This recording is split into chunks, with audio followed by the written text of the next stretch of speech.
Okay, so good morning everyone. Now today I'm going to tell it's quadratic equations 2. Now sorry for the long wait, but today we are going to learn the quadratic formula. And the quadratic formula would be a minus b, let's see, minus b plus or minus the square root of. Now there's no plus or minus, so I'm going to put it like that. In fact, no, let's change it. Now this is the quadratic formula. X equals the fraction minus b plus or minus the square root of b squared minus 4a and c all over 2a. So this makes life easier for the more complex quadratic equations like 4x squared and no, I'll make it 3x squared to make it even harder. 3x squared plus 7x. Now sometimes since I'm making this one up like just out of nowhere, it might actually not factorize into a clean number. No, solve up into a clean number, and I'll show you if you get there. Oh, I might create an instance already. 0. So now we can apply the quadratic formula. Now in exams, what you can do is you can label A, okay, like this. A equals, in this case, 3. Okay. B, and now I wouldn't recommend this video only for exams. If you want something exactly for entirely tailored for exams, you can watch another video. I might make a video like that, maybe with some advice as well. And B equals 7 and C equals 5. Now you see the thing is, it's basically a plug and chug formula, and this may seem really quick and nice, but you can have other methods which, if you're well versed in them, you can go very quickly. Now to show you how that works, so x would equal, now there's a reason for the plus or minus, let's see, minus 7, okay, plus or minus 7 squared minus 4 times, let's put the dot, because in some countries they use the dot. So remember that this dot means stands for multiplication, but I encourage you all to use the cross. So let's just do that instead. Times 3 times 5. All over 2 times 3. Okay?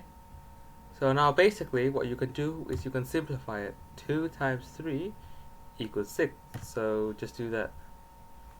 6. 7 squared, just keep 7 squared like that because we're going to use a calculator anyways. 4 times 3 times 5 equals 12 times, okay, equals 60. And mental math is pretty important. So you know what, you don't even need the calculator this time. 60. 49 minus 60. Okay. So this is a bit advanced because we already found that special case. And I'll get back to this case later by going back to Desmos and just doing that. Now create 2. 6 minus 7. Let's take the first one. Minus 7. Let's take plus first. Square root of 7 squared minus 4 times, see the dot, times 3 times 5.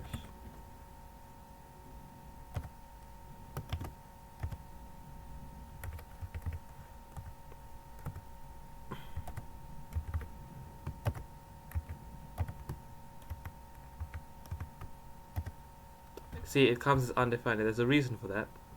Now we'll copy this and do it like this. Now we'll paste it again and just change this one to minus. And now they're both undefined, and I'll show you why this is undefined in a second, but that's a bit more complicated.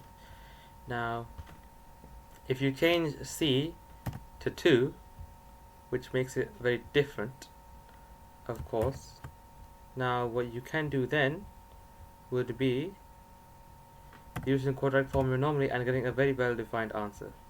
So instead of 7 squared minus 60, you would get 7 squared minus, now let's calculate 4 times separately, okay? 4 AC, 4 times 3 times 2, 4 times 3 equals 12, 12 times 2 equals 24, so minus 24. And what you can do then is like 49 minus 24. You can use the calculator, but I'll just do this. 24, so works out very nicely. 25, which is equal to 5 squared, which works out extremely nicely. So x equals 7 plus or minus 5. Wait. Minus 7 plus or minus 5 over 6. And if we take the first one, that would equal minus 2 over 6, which equals minus 1/3. So if we take the first, so it's plus first, that's minus 1/3. Or minus, okay, let's take it as, never mind, minus 1/3, alright? So, and the second solution would be minus 12, because minus 7 plus minus 5 equals minus 12 over 6, which is even nicer, which is minus 2. And let's me see, yep, that should work out. So this is basically what x equals. And now let me go back to that one over here. So what this simplifies to is 60, okay, 49 minus 60, 49. Now 49 minus 60 is equal to, let's do this without calculating anything, which sounds a bit weird. Actually no, let's use the calculator for once, because you have the calculator and you don't have to rely on your own knowledge sometimes. Minus 11, square root of minus 11. Now here's more higher stuff. This is a bit like further math. So basically what you get to is you can use stuff you already know. So the square root of minus 11 should equal the square root of 11 times square root of minus 1, right? Because you can separate like that. So the square root of 10, square root of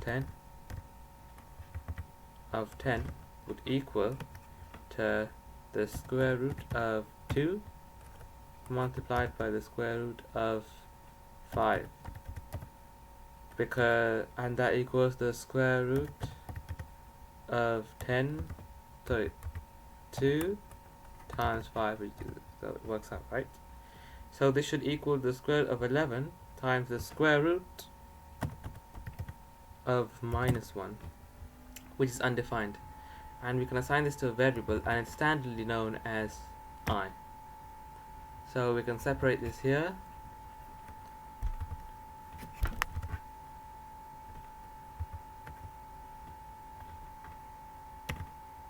and do minus I plus 11,